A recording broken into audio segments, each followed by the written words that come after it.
Hi everybody, welcome back from the break in our YouTube stream as well. Right now we have with us Wade Wallerstein. Wade Wallerstein is a digital anthropologist, a strategist, and a curator from the Bay Area. He's the founder of Silicon Valley, which is which is a parking lot for expanded practice.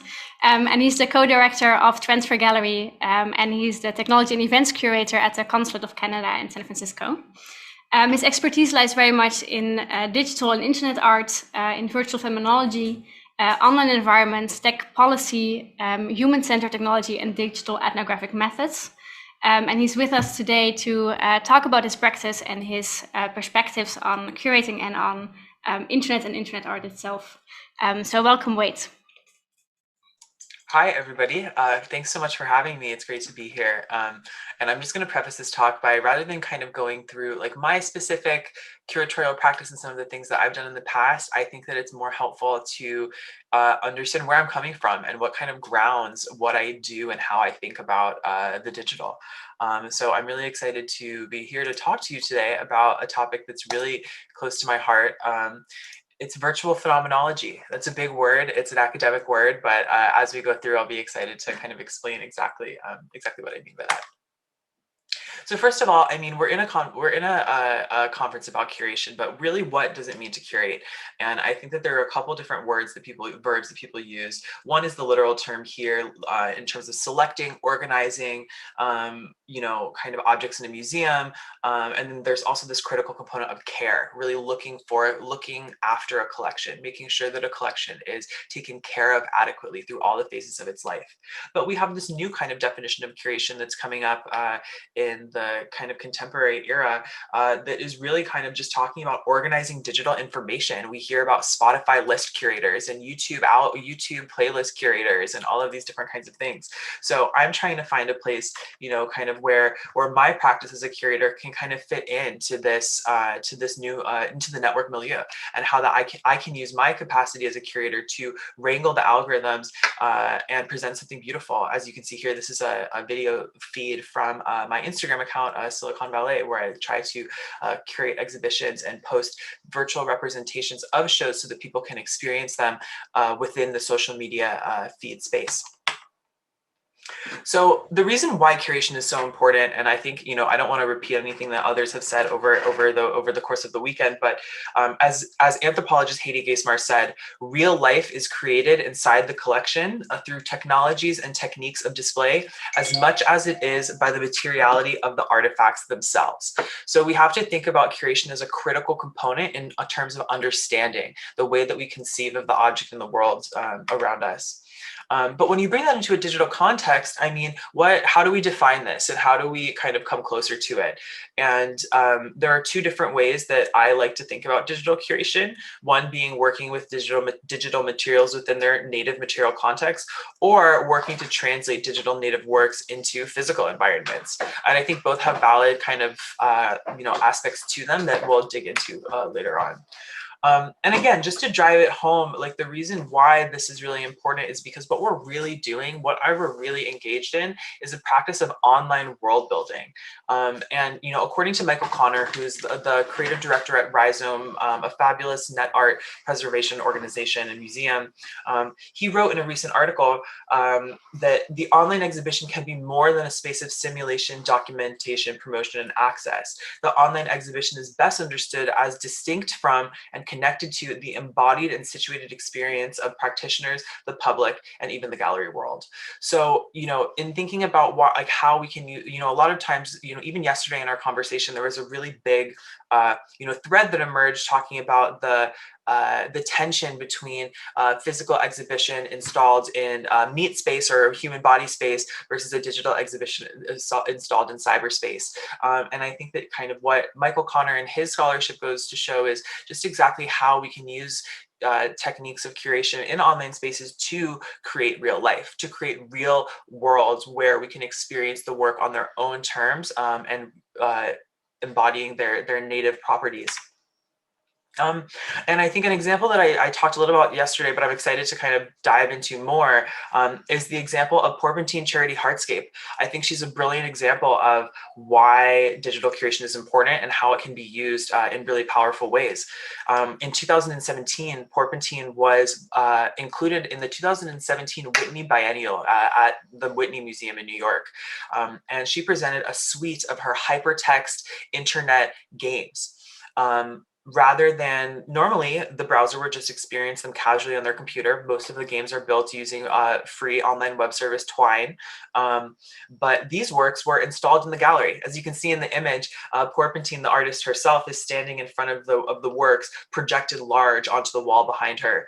And what happened, I went to the show in 2017, and there was this really horrible flattening that happened where the works, which I had first experienced myself at home on my computer, looked strange in the gallery. They didn't make sense translated and broadcast like that. The intimate experience that you got between yourself and your computer and the artwork, this really unique kind of circuit of understanding, was totally broken in the public gallery space.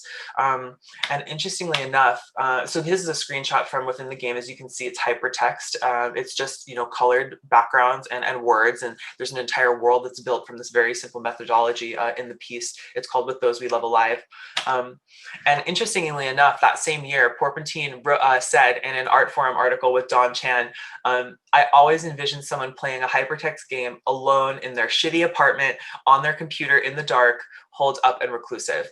And so what I'm trying to get at is that there's a native context for digital work that we really have to think about and privilege, because when we kind of participate in that act of translation out of the screen into the physical space, things get messy.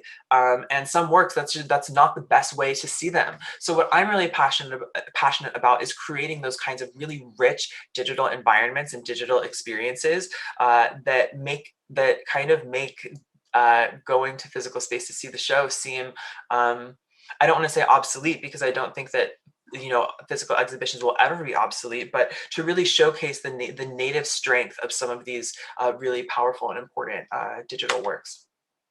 Rachel Green in the 2000s, writing about net art for Art Forum as well, she wrote that beware that seen out of their native HTML, out of their network social habitats, these works, referring to net art works, are the equivalents of animals in zoos. And I think that that's a really just powerful metaphor for what we're grappling with and what we're dealing with, and how we can think about what it means to really have a unique and an impactful digital experience or exhibition. The Seth Price kind of summarized the crux of the matter really well in Dispersion, which is a really famous text, which I'm sure many of you have read. He writes that what happens when a more intimate, thoughtful, and enduring understanding comes from mediated representations of an exhibition rather than from a direct experience of the work itself. That I think is the really interesting question that we as curators of the digital can play with. The perfect example of this is the Mona Lisa. I think, many of us have gone to the Louvre and have seen it there installed in person. And for me, at least, I'd obviously seen the image my whole life and, looked at this picture, and it's so incredibly famous. But when you get to the museum, the experience is something like this. You're kind of crowded around a ton of people, and people are holding up iPads and trying to get pictures. And, this idea of seeing the work and experiencing its physical aura, so to speak, is just totally lost. And you actually get a much better experience looking at the image on a website.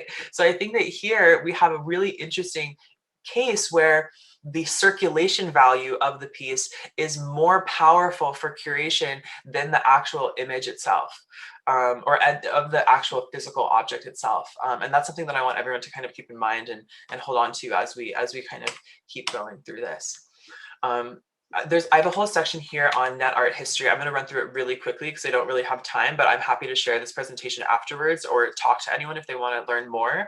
But the history of digital curation goes all the way back to Marcel Duchamp, who in his piece Boîte and Valise, sorry, I probably butchered that French, he created basically a mobile exhibition. It's the same concept as a digital show. It's all of these things packaged together and made portable to be experienced in a personal home, in a personal space. You even have here the Mona Lisa herself in this kind of portable exhibition. You no need to go to the Louvre.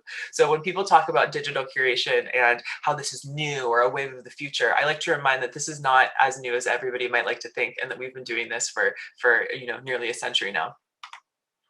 It all started out in the 40s. Like I said, it all started out in the 40s with Norbert Wiener and Roy Ascot and the cybernetics movement, which was then complemented by the early experimentations in net art with digitally made art in the 60s at Bell Laboratories on the East Coast of the United States.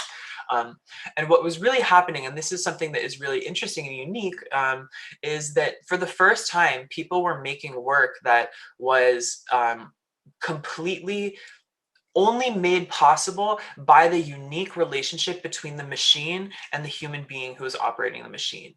Lillian Schwartz, the images that you see here, these are all images that are expressly representing the material logic of the digital. You can't, at this time, you couldn't get a picture that looked like this without using a screen. It completely represents the materiality of what digital technology is, and it brought forth brand new aesthetics that had not been seen before. And I think that this is something that's really unique and really interesting, and a dynamic that curators today can still play with. What is the work doing that makes it uniquely digital? Like, are we just replicating an image that could be made anytime, or are we really critically examining how this medium can make new kinds of images, make new kinds of experiences, and what does it mean for us as human beings to come into contact with them? This is, of course, carried on by the pictures generation in the 80s, the net art community in the 90s, and finding out different ways to curate and embed work. And what was happening was that for the first time, as Christiana Paul said, we were connecting text and visuals to the contextual network in which they are embedded and visualizing a whole network of references. Hyperlinks really enable digital curation to become situated within a hyperlinked world. Sorry, I'm just going to skip through some more of this history and get to kind of the meat of what I really want to talk about today. Sorry for that kind of background, but I think it's really helpful. And now I want to dive into some theoretical considerations that foreground my own practice and foreground this idea of virtual phenomenology, which I think is so important to digital practice today. And I want to start out by talking about two anthropologists and sociologists, Marcel Mauss and Jean-Pierre Warnier. And in the 1930s, actually, going back nearly 100 years ago, Marcel Mauss was writing about body techniques. And he wrote that all techniques of the body, everything that we do, involve motricity, which is the relationship between movement and energy, are socially determined, meaning we don't know how to do anything with our bodies unless it exists in a social context, because we're raised by humans, we live with humans, we operate with other humans. And because of those two facts, that all techniques of the body have to be analyzed in three ways: biological, psychological, and sociological. So all of the ways that we move through the world and all of the ways that we experience the world need to be kind of looked at in this holistic way that encompass all of these three different categories. And something else that he kind of said here was that there is no technique of the body that does not incorporate a given materiality. We can't extricate our cognition, the way we conceive of the world, from our bodies, the way that we are in the world, to the material context that we're embedded within. Everything that we do is guided by how we relate to the materials around us. I mean, I'm obviously sitting here at a desk, looking into my computer, talking to all of you, and this experience is uniquely rooted in both my physical experience and also the digital experience that's happening as I send out information across the network. And these ideas were kind of taken forward by Jean-Pierre Warnier in the early 2000s when he wrote, and this is a total mouthful, a praxeological approach to subjectivation in a material world. And just to break that down a little bit, praxeology is really just the study of human action. It's the study of human movement and what that means. It brings together all of these different points: motricity, perception, agency, material culture, the subject position, unconscious drives, and then the power systems that kind of underline all of them. And all of this to say that all of this to say that we experience the world by moving through it. And I think that's something that is really easy for us as human beings to understand and to appreciate. We understand the world by what happens with our bodies in the world. And I think that what I try to bring to this field as an anthropologist, and what I try to bring to my curation is this really unique understanding of the incarnated subject, of the person in the flesh experiencing something, and this is something that's really important to be looked at through ethnographic and human-centered, methods, but it's also something that can be applied to curation, because I think that oftentimes we're really thinking about the artwork itself and what the artwork is doing, rather than the human person who's going to be experiencing it or coming into contact with it. And what Jean-Pierre Gournet also kind of spoke about, interestingly, is this idea of a motor algorithm. And this is where we get more into the idea of the digital. And a motor algorithm is a complex set of actions activated within a social context of uncertainty. So, already throughout the day, in order to conceive of what's going on around us, we're computing information that we see. We're trying to understand it, and then we're making choices and actions based on a calculated risk that we're making internally all of the time. And so I think this is really interesting to consider in a digital curatorial concept, because we have to think of ourselves and our bodies as extensions of the algorithmic environment that's allowing us to experience the work. There's a certain algorithm going on in our head in order to have us understand it. And so we have to really find those places where the computer algorithm and the software, hardware environment of display can match really nicely with kind of that internal motor algorithm that our brain is performing as we enact and interact with the world.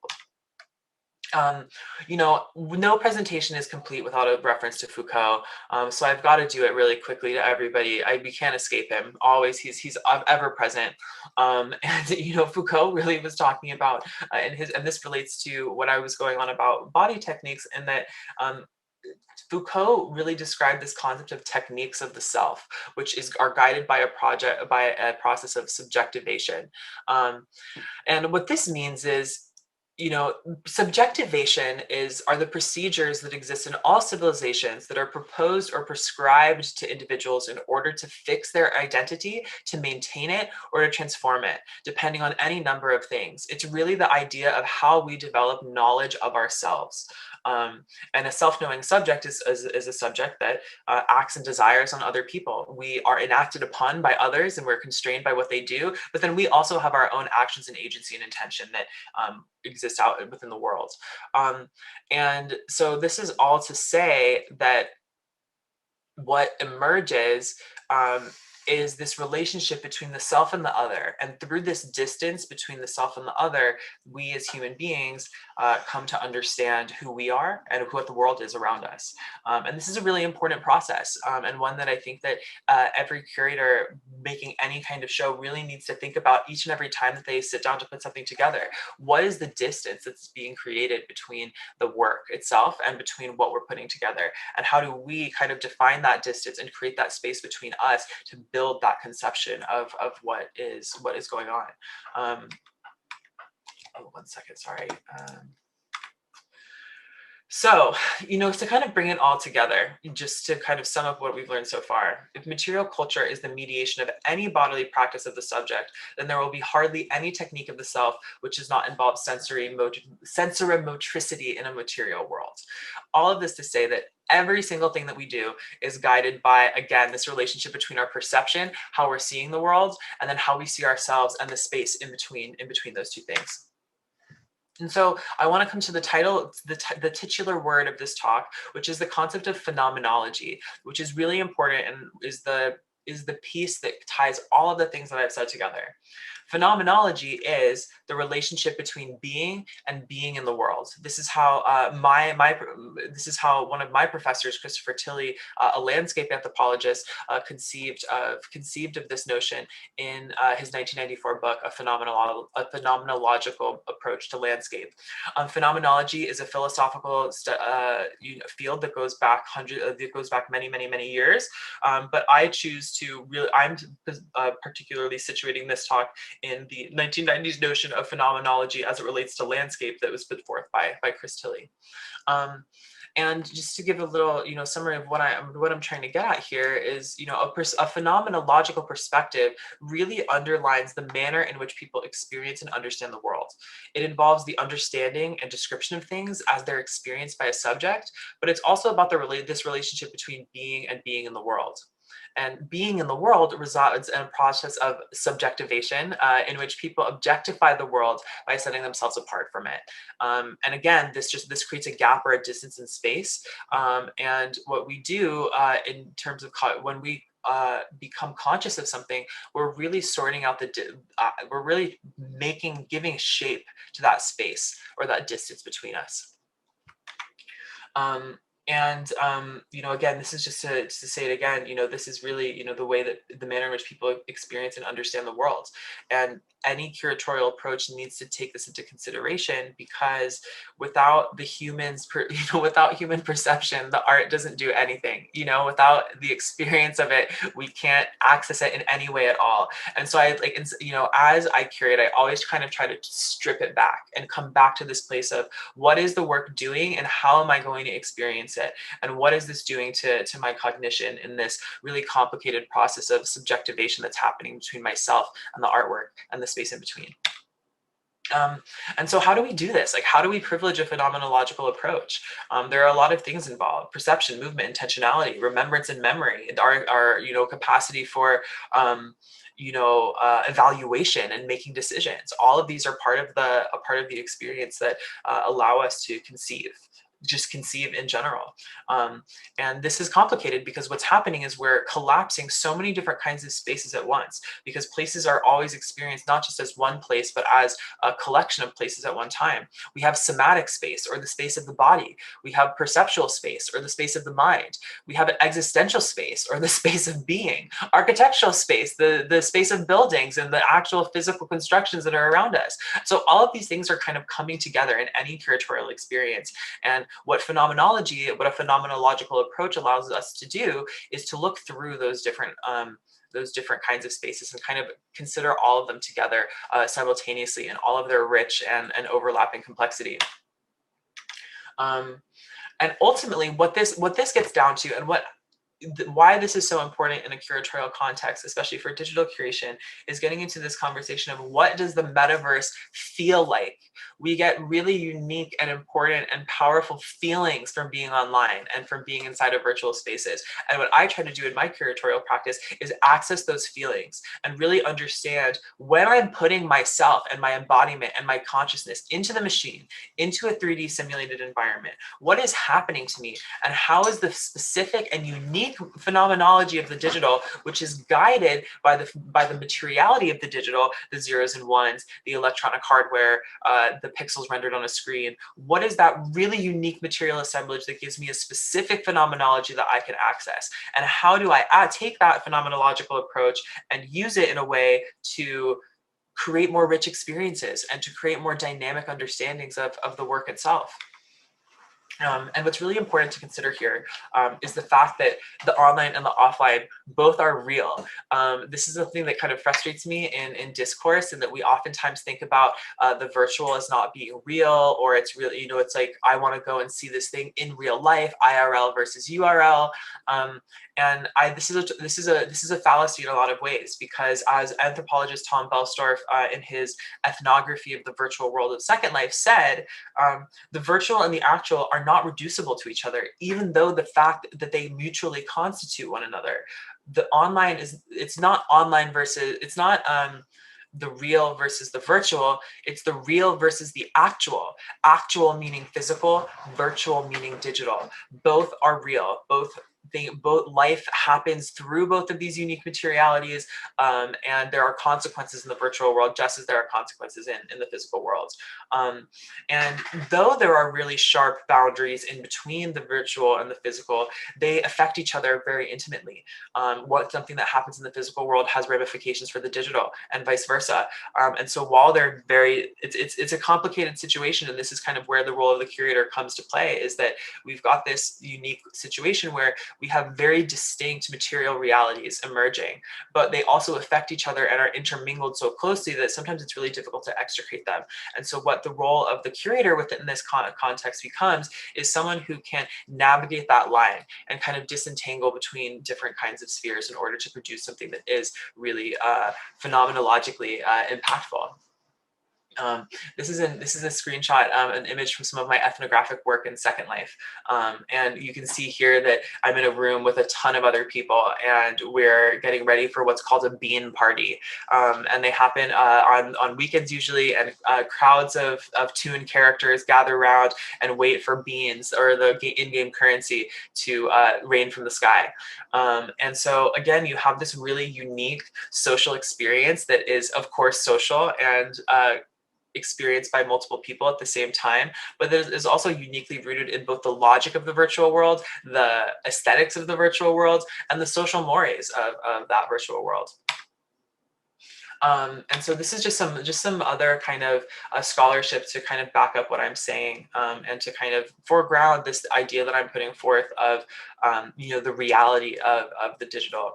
And a couple of things just to dispel some, I think some myths are that digital worlds are neither more nor less material than the worlds that preceded them. They're not. We always talk about work being mediated by the digital, but works are always mediated. Everything is always mediated. It's mediated by our vision. It's mediated by a space. It's mediated by social structures. So we have to think of digital not as being something that is more mediated or more layers on top of something, but rather just that something that's differently mediated, that's just separate, and again, rooted in that really unique physical logic.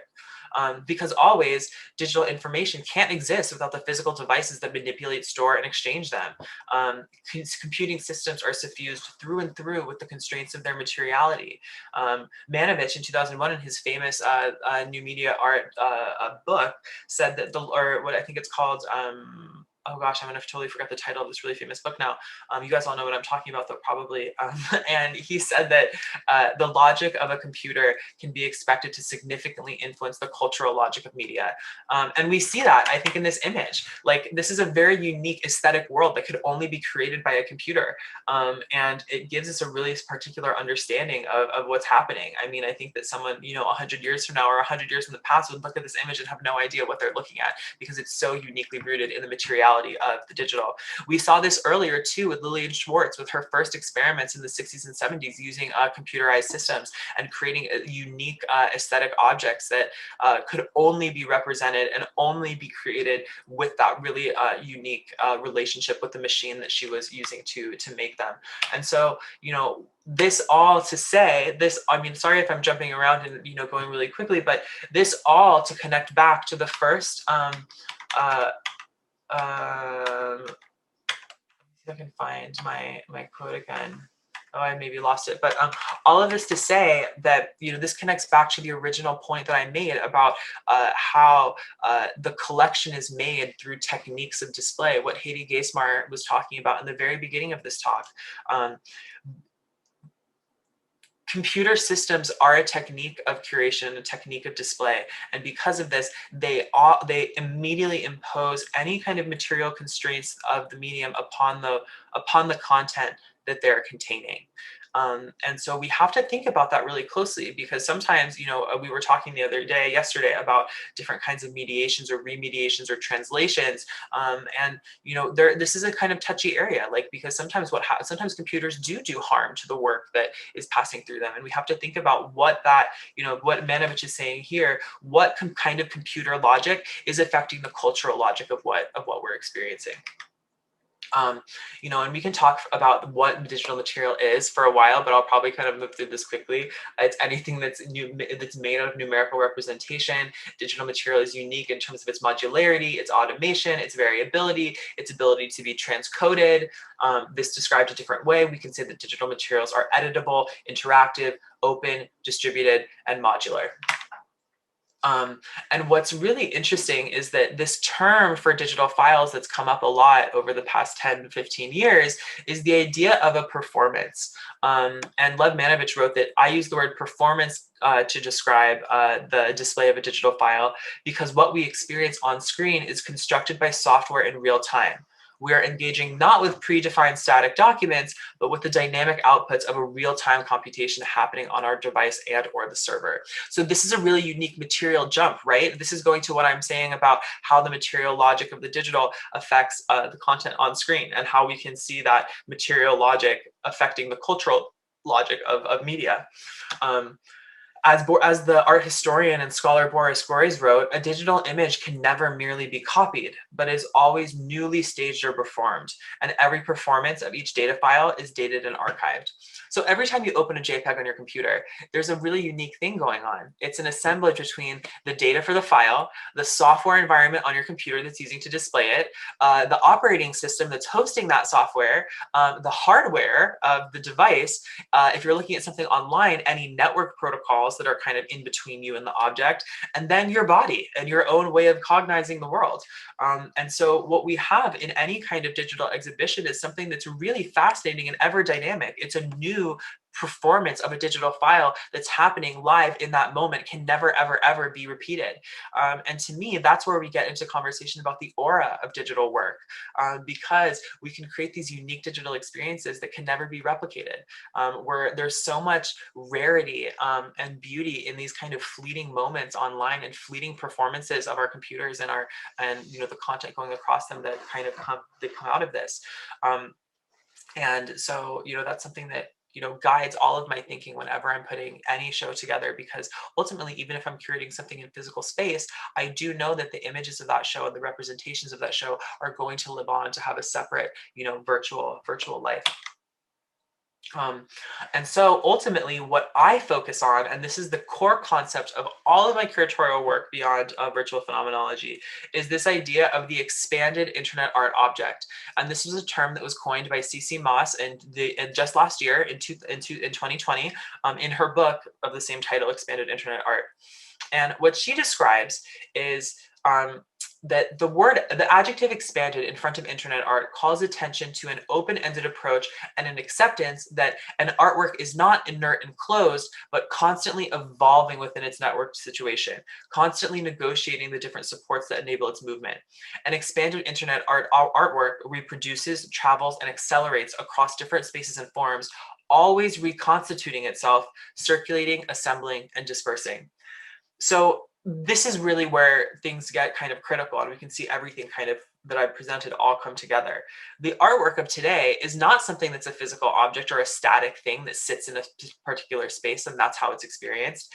It's all different kinds of things all together experienced in a holistic sense. It's Instagram posts about the work, it's Twitter comments, it's metadata, it's emails where you share information about the show, it's video clips that you've taken and presented online. It's all of those materials, plus what you might consider the work itself, all of these things all together in this big, holistic, beautiful package. Works don't exist in one place, but they exist all across the network. And to me, the role of the curator and the role of the digital curator is about managing network flows of all of these different visions and facets of a piece of art.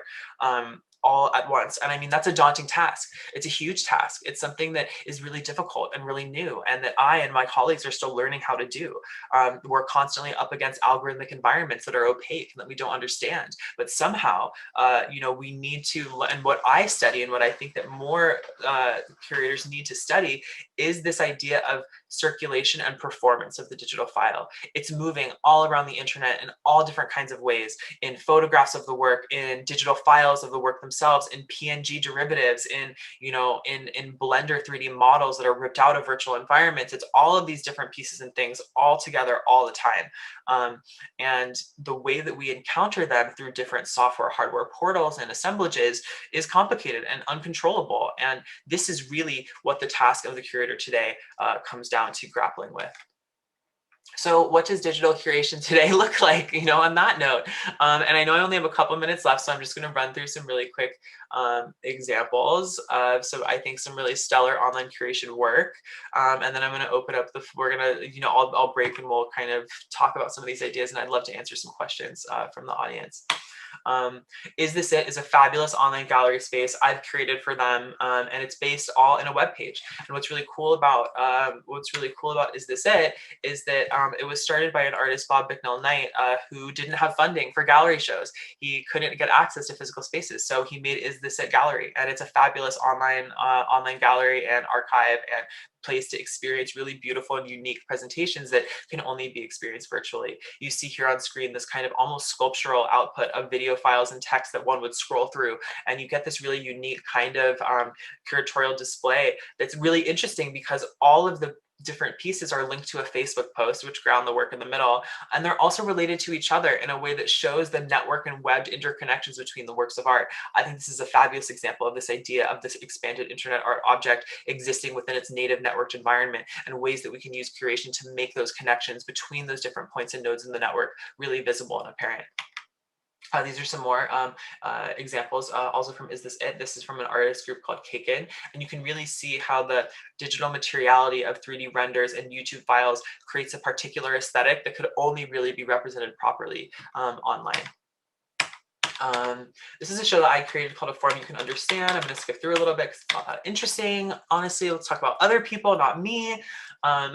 This is a show at Offsite Project just from last year over the summer. It was called Screensaver Watching You. And it was a screensaver show. Is it going to play my video? Yeah, it was a screensaver show where they used the aesthetic of the web browser to create a digital experience. So these curators are specific. This is really interesting and fascinating because these curators are positioning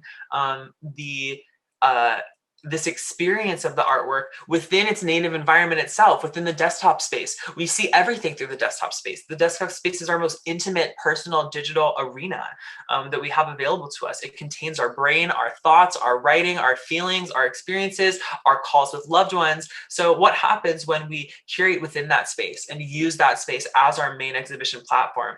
And this show is kind of about the more scary aspects of the more terrifying aspects, or the more nefarious aspects of surveillance and digital economies. And so what better way to impact the viewer? If we're talking about being fearful of Big Brother watching us, and we're creating the show within our own digital environment, you get this really unique instant light bulb moment from the viewer of that feeling of tension or mistrust of maybe a corporate overlord in a digital space kind of watching over us. And I think that could not have been achieved in a physical gallery space at all.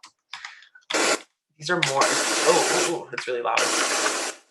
These are some more just examples of different kinds of different shows that I've curated, and how we've tried to use the material logic of the digital to create something that's really unique and can only be experienced online. Here we were really trying to mishmash a lot of different work together on top of each other to give it kind of this, like, to really replicate that feeling of collapse that we get online and in different kinds of feed-based image apps. This is a great example here. This show is another great example of the way that motricity or body techniques can be used in a really simple way to create a more impactful experience. This is a show at Feltzine, and even though all of the works are just still images, just the simple act of being able to click and drag and manipulate them adds so much to the experience of the viewer, because they immediately get this tactile one-on-one experience with the work. How often do you go into a gallery and someone says, hey, you can come up here and touch the work? And that's something that's really cool about digital displays of all different kinds. This is another example of using 360 to create a unique curatorial experience online. This is built by a cluster duck network right in a web page. I'm going to skip this one. And I'm going to show one last example, and then I'm going to shut up, and then we'll have a conversation. So Marines, please stop me. I want to show one more example. And this is an example from AVDXYZ, formerly known as, they're now known as Obsolete. They're a British-based I'd say web design and consulting agency, but they also do curatorial work. And they used to run an online gallery called avd.xyz that only worked on mobile. It didn't work on a computer, and you had to access it through your phone. And their thesis was that this was more important because you actually get to hold the whole show in your hand. You get to touch the show, and through this intimate relationship between your personal device, your phone, your hand, and the motion that you get as you get to touch and move and scroll through the work, creates a more intimate experience than something that you see either on a web page or even in a physical environment where you can't actually touch or feel or hold anything. And so all of their exhibitions, these are all screenshots from them, exist on phones. And I wonder if this is a video. Yeah, so you can kind of see here through the screenshot, unfortunately this is not archived, but you can see this kind of unique 3D object, and it's augmented reality. So as you would move your phone around, the work would change position, and you'd see this kind of really interesting 3-channel video in the background. And this is a super unique kind of experience, again, that can only happen through that unique performance of content, software, hardware, protocol, all together happening on your personal device.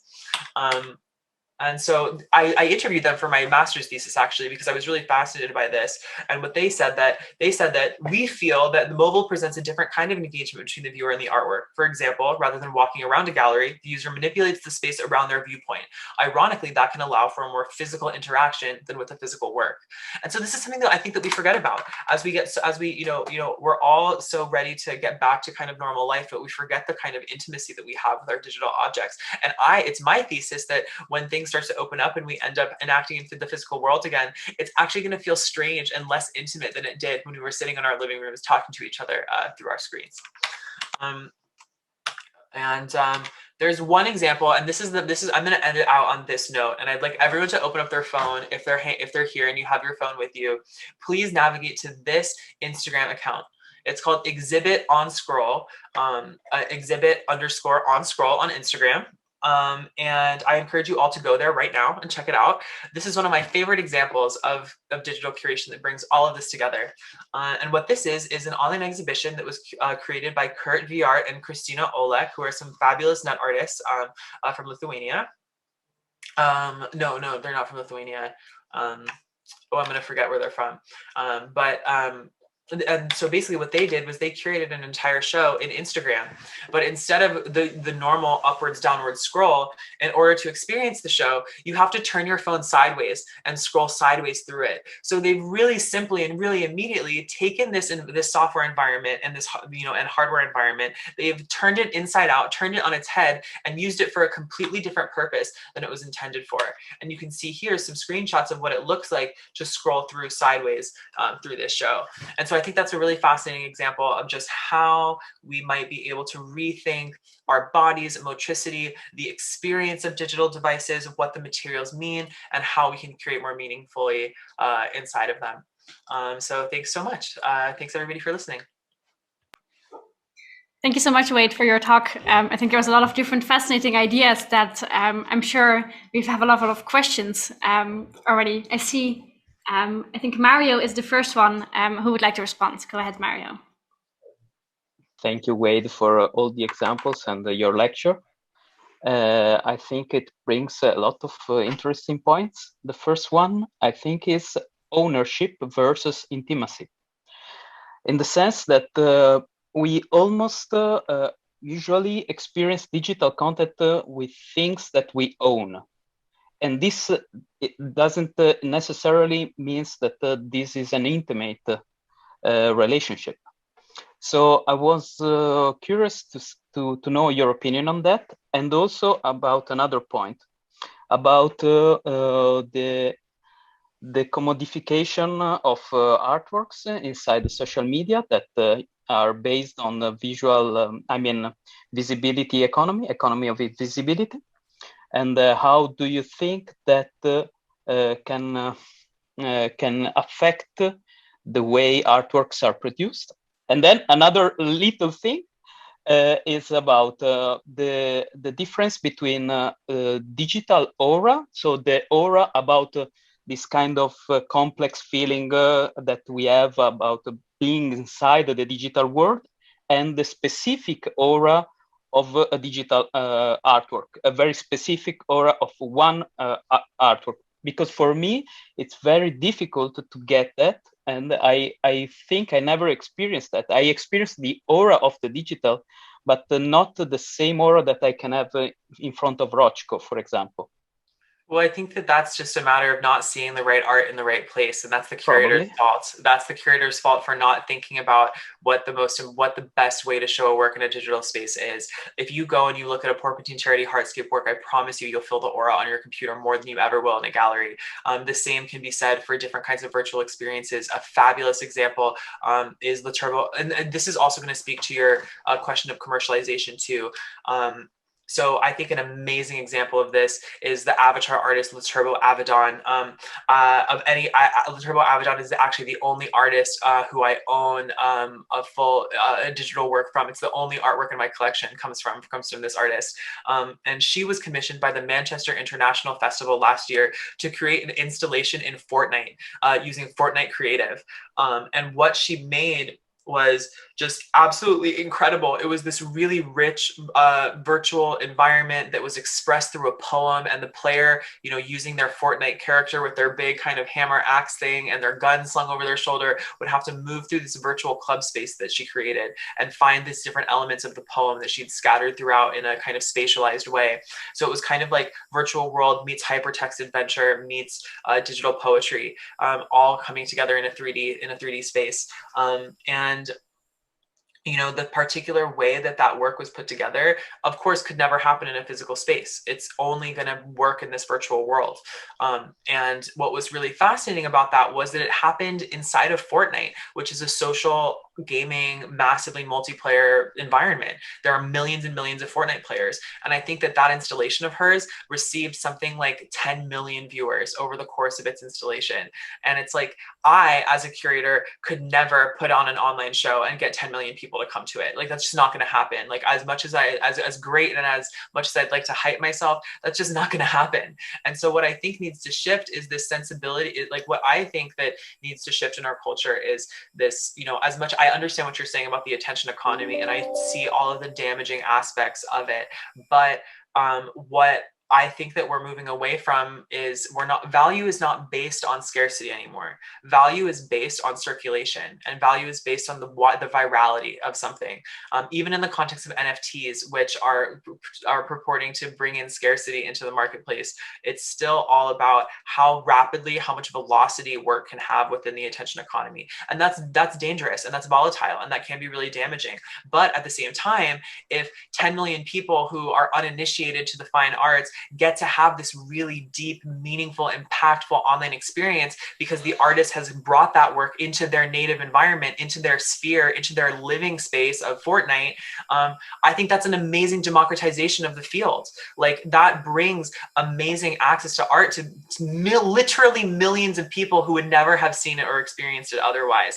And I think that that's a really powerful thing. And that's something that the digital curator today has the power to do. It's about meeting people where they're at, going to the places where they live and where they operate, and allowing the work to shine within those spaces. And I think that, like, if you talk to anyone, I think it's also a generational thing. I mean, if you talk to anyone who is kind of like under the age of 20, they get this. They understand these kinds of digital experiences. I think it's us older people that have trouble kind of making that leap. I mean, if you, for instance, not to bring up Fortnite too much, but in the example of Fortnite, the digital asset trading market inside of Fortnite is a multi-billion-dollar industry. People are spending billions of dollars every year on like outfits for their avatars, on coins for different in-game assets.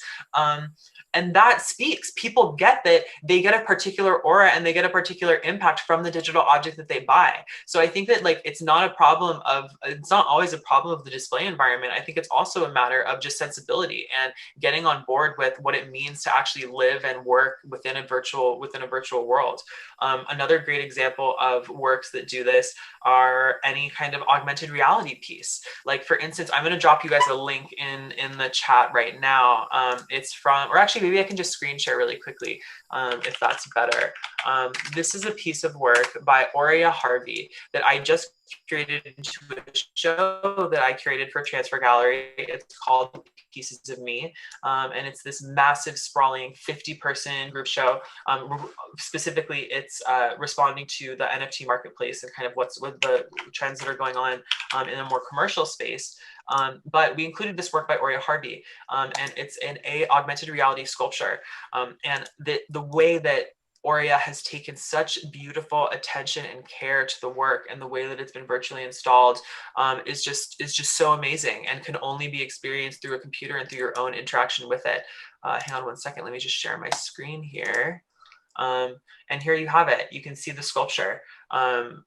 That's in its own custom environment. I can drag and I can move it around. There's a mobile version too, where you get a little bit of motion and motricity.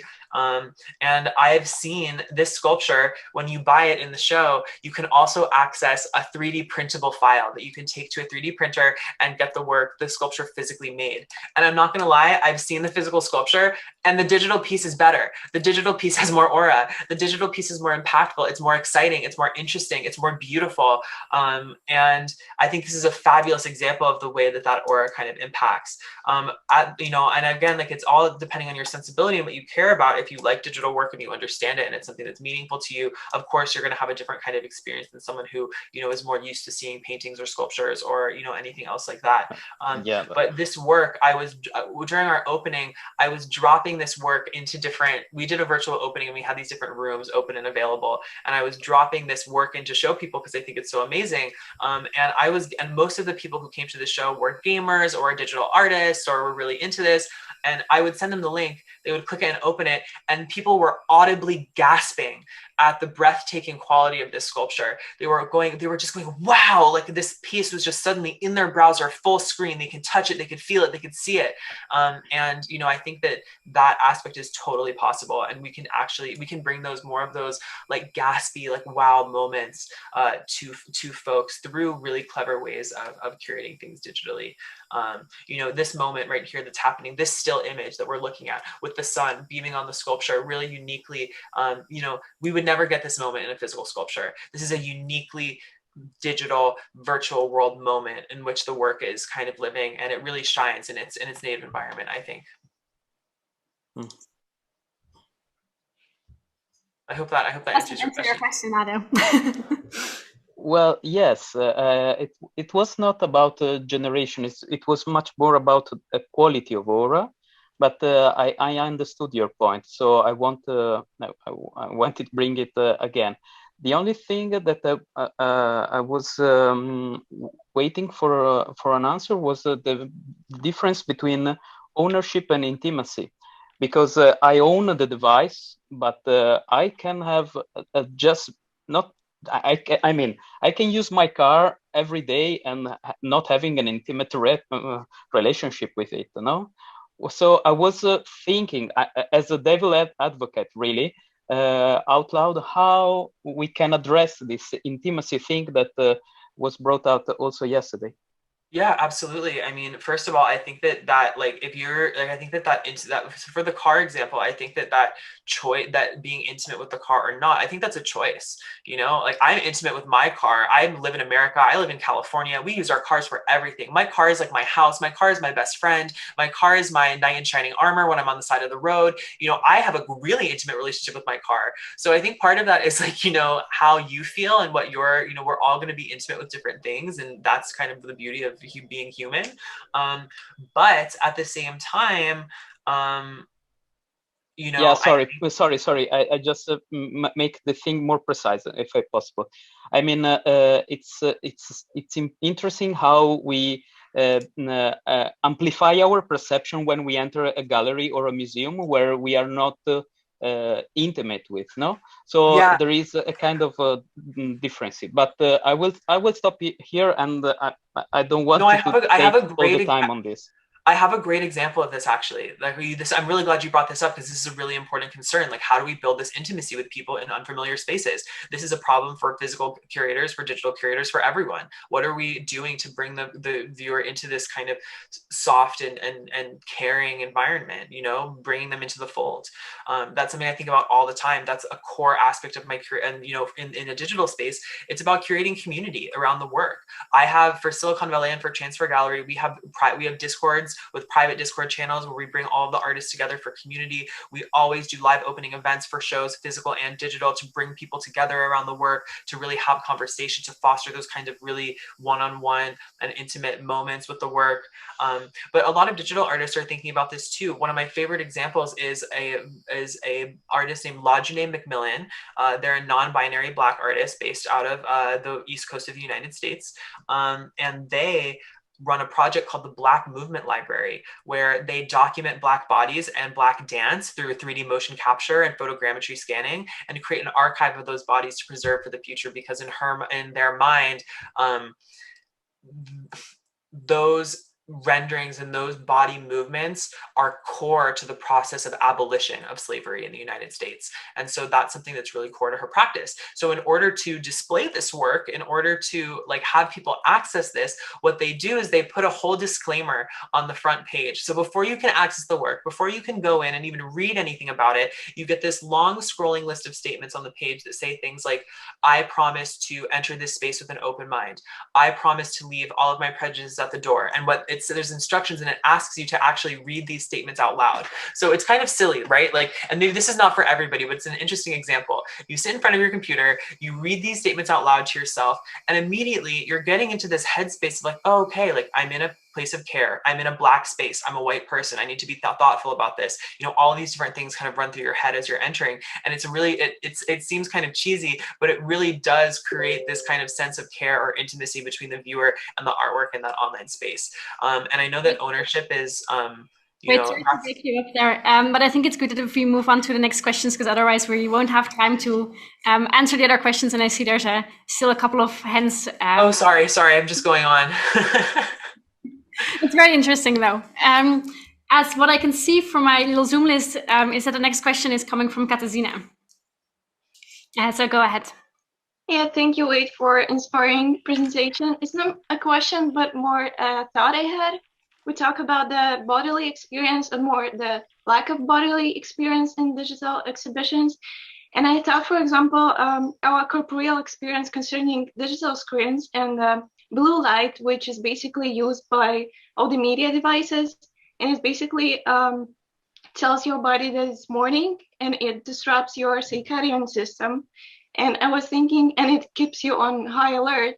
And I was thinking, isn't it a kind of different kind of corporeal experience that we can have with our screens in our everyday lives? Yeah, absolutely. It's a totally different kind of corporeal experience. And I mean, the politics of embodiment that kind of come along with that. I mean, I haven't even really touched on avatars or embodiment or any of those kinds of things are really, you know, powerful. But yes, you're absolutely right. There's a very specific physical experience that happens. You know, I'm wearing blue light. You can kind of see as I tilt my head, I'm wearing blue light glasses right now to protect from some of those rays from the screen. But there's this interesting thing. I mean, I don't know how many of you guys have had that experience where you feel naked if there's not a phone in your hand, or you reach to feel in your pocket and you get like panicked immediately when there's not like a chunk of metal sitting there. You know, our devices are so enmeshed in our physical habits. Like if I'm not, like I find myself just kind of like walking around, like clutching my phone like a claw, like just kind of like holding onto it all the time, because I somehow get this like comfort from this, like physical object that I'm holding. And so no, it's really unique and it's really interesting. But it's also damaging too. Like I played video games since I was a little kid. I've always loved playing games.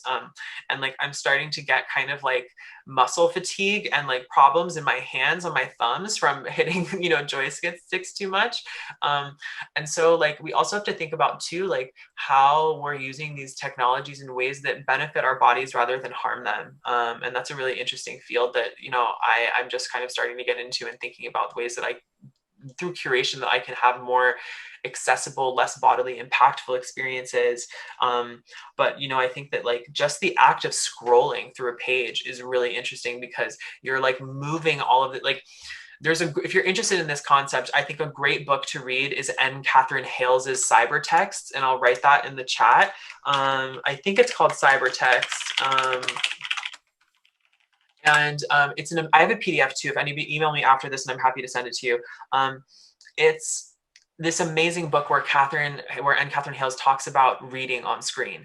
And she talks about how when you're scrolling through text versus when you're reading it static on a page, something different is happening in your brain. The relationship between your cognition and your vision and the way that the neural pathways in your brain are making connections is different than when you just are flipping a page on a book. And so it gets to the point where your body develops physical techniques to keep up. So you know, right now, most people who are very digitally native, they're more comfortable reading text that's moving than reading still text, because they're used to scrolling while reading. So your eyes develop a very specific kind of motricity of going up and down down and up and down and up and down while reading. So for me, I totally find that to be true. I can read something on a computer way faster than I do in a book because I'm constantly kind of like negotiating the page. Even when I find that I'm reading like a PDF, I'll just be kind of like just slightly moving it up and down. And there's something about that motion that like makes me read faster. And so these are just really interesting considerations and kind of small techniques and quirks that we can think about using to our advantage as we are creating different kinds of online experiences. Thank you, Wade. I think there's a lot of in that answer to be explored from a curatorial perspective, but also just from the perspective of being users for, even though that's a dirty word sometimes. Then I would like to give the next question to Caroline. Go ahead. Hi, Wade. Thank you for your presentation. It was really inspiring and really interesting. I think you have talked about this already, but I just would like to hear a little bit more about your comments about the notion of curating and the politics of care, the notion of curating being connected to care and how we understand this concept within digital curating. Also regarding care as an institutional obligation to artworks and how can we apply that to digital files, but also as you mentioned before, the notion of care as involving curatorial practices that could involve local marginalized communities and vulnerable communities in the digital environment. Yeah, absolutely. And, especially as white curators, that's our number one responsibility is to be creating those spaces for care. And I really firmly believe that. And there's lots, and it's difficult and it's a constant learning process, but it's something that, we can always do. And the place to start is a conversation, right? And that's something that I always prioritize in anything that I'm doing is like, I'm not just like picking work and throwing it on there unless I've already had an intimate and a personal conversation with the person who made it. I want to talk to them one-on-one. I want to speak to them. I want them to know me and I want to know them. And because by bringing them into that kind of personal relationship, you're already kind of extending your care bubble around that person. This show that I just curated, this Pieces of Me show, I'll drop another link. We've got our open gallery hours on Saturday. So next Saturday, if anybody wants to come by on Saturday night and come hang out with me, I'd be happy to give you a full virtual tour of the show. Wait, I think your connection was breaking up for a second, so your sound was glitching as well. Maybe it's already there. Oh, sorry about that. Oh, no, that's the wrong link, guys. Sorry, I dropped the right one in the chat now. This is a really difficult thing because I mean, like I, as a white man, as a white cis male curator, I have a lot of responsibility to the artists that I work with. Break you up again. I think the sound issue is still the same thing. We can hear you in some sort of an echo or a glitch. I don't know. It's a glitch, not an echo. Don't know if there's anything you changed, touched, pressed buttons. Oh no. Okay, how about now? Does that sound okay? Still the same thing. No. Okay, hold on. Wait, Maureen, try muting yourself quickly. It's the same echo. And try again. How's that? Better? It's still the same thing. Oh shit. Okay. Hang on just 1 second. Let me try something. Hello from behind the scenes. Hey, I've had this before. Your computer is crunching numbers in a weird way. I think if you would reboot Zoom, it's gone. It's basically you have a robot voice going on now. It has nothing to do with any echo microphone situation. Okay, so let me just jump out and I'll jump right back in.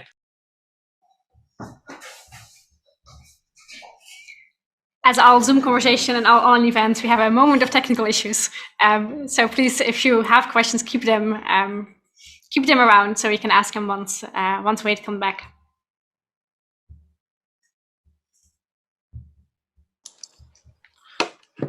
How's that? Is that a little better? Yes, your sound is completely fine again. Oh, great. Okay, good. I'm so glad. So, this aspect of care is the most critical and most important part of any curatorial practice, but I mean, particularly my own, because I'm really passionate about uplifting the voices of the marginalized and making sure that I use my privilege in order to uplift those communities and make sure that they're protected and they're safe and that I'm respecting them and giving them an opportunity rather than capitalizing off of their bodies and their contributions. And again, it all starts with a conversation. It starts with intimacy and building a relationship with the person. And we have to to think about this as more personal, because I think that there are a lot of conversations about curation in the art world. Things get kind of impersonal and business-like at times, and art is so not that kind of field. It's touchy-feely, it's gooey, it's all of our insides kind of exposed out to the world, and so that's something that requires a bit more of a sensitive touch.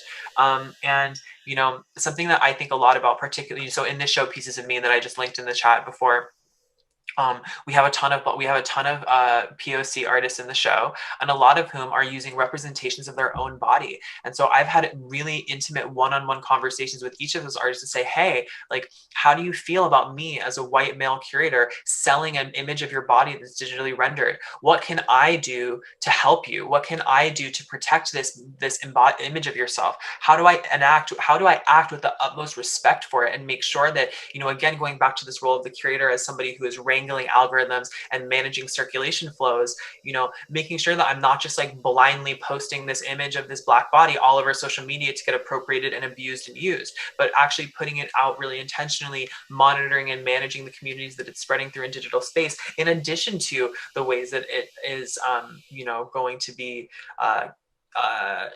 presented in a more formal context. That more informal context of care is important as well.